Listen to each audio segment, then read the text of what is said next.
होणार आहे। आज पुण्यामध्ये सभा होणार आहे। देवेंद्र फडणवीस सध्या सोलापूरमध्ये बोलतात। शिवाजी महाराज की, धर्मवीर छत्रपती संभाजी महाराज की जय श्रीराम, जय जय श्रीराम।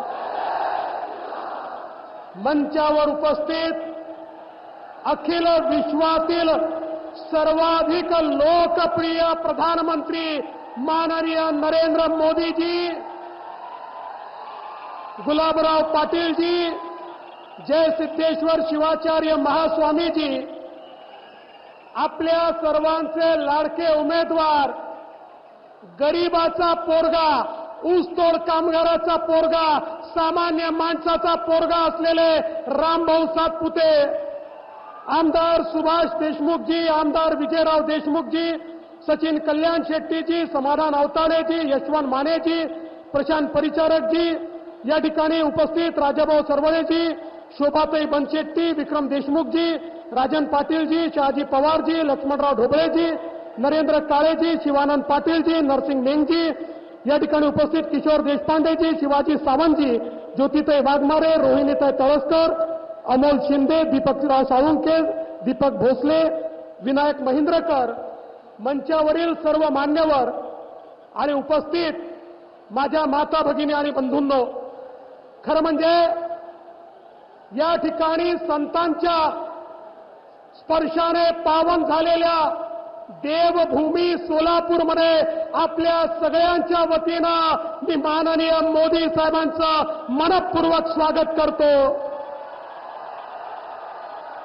ही देवभूमी आहे, कारण पूर्वेकडनं स्वामी समर्थांचा आशीर्वाद आहे, पश्चिमेकडनं पांडुरंगाचा आशीर्वाद आहे, उत्तरेकडनं आई तुळजाभवानीचा आशीर्वाद आहे, दक्षिणेकडनं दत्तप्रभूंचा आशीर्वाद आहे आणि मध्ये रेवण सिद्ध असलेले सिद्धरामेश्वराचा आशीर्वाद या सोलापूरच्या नगरीला मिळालेला आहे।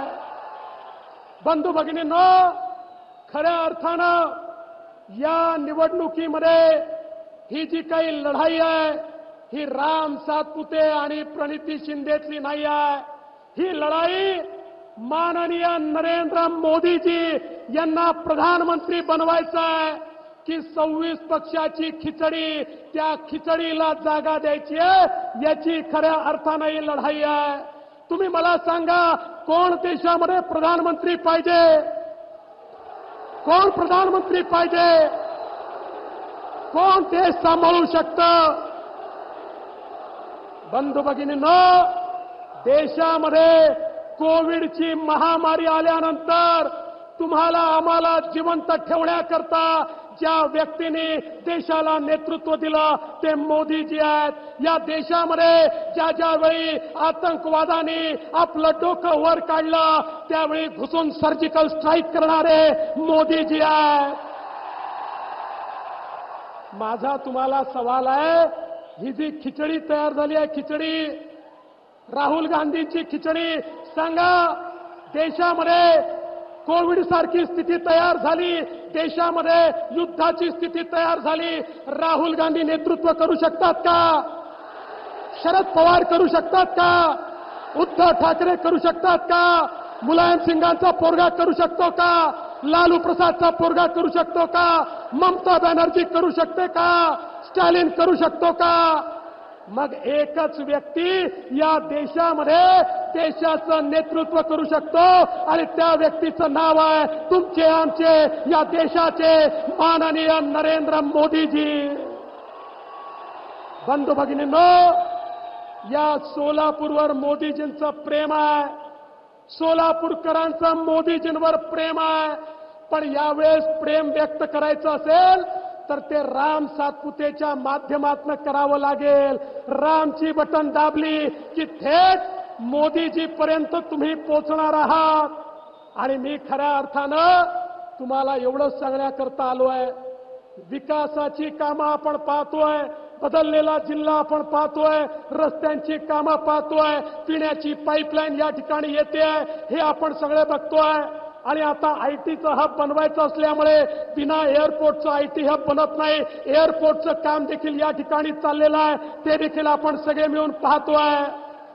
पण या ठिकाणी मला दुर्दैवाने म्हणावंसं वाटतं की आपल्या विरोधात जे उमेदवार आहेत त्यांचे विचार बघा.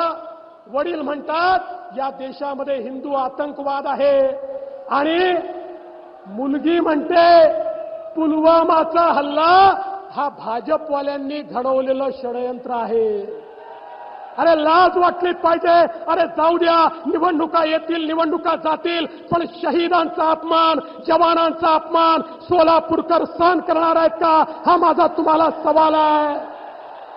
जवानांचा अपमान आणि शहीदांचा अपमान सहन होणार नाही. यांना घरचा रस्ता दाखवा आणि येत्या 7 तारखेला गरिबाचं पोर असलेला तुमचा उमेदवार, खरं म्हणजे चहावाल्या प्रधानमंत्र्यांच्या सोबत गरिबाचा पोरगा शोभतो, सोन्याचा चमचा घेतलेले सोबत नाही. त्यामुळे रामभाऊ सातपुतेंना या ठिकाणी निवडून द्या एवढीच विनंती करतो आणि माझं बोलणं संपवतो. धन्यवाद. जय हिंद, जय महाराष्ट्र. एबीपी माझा, उघडा डोळे बघा नीट.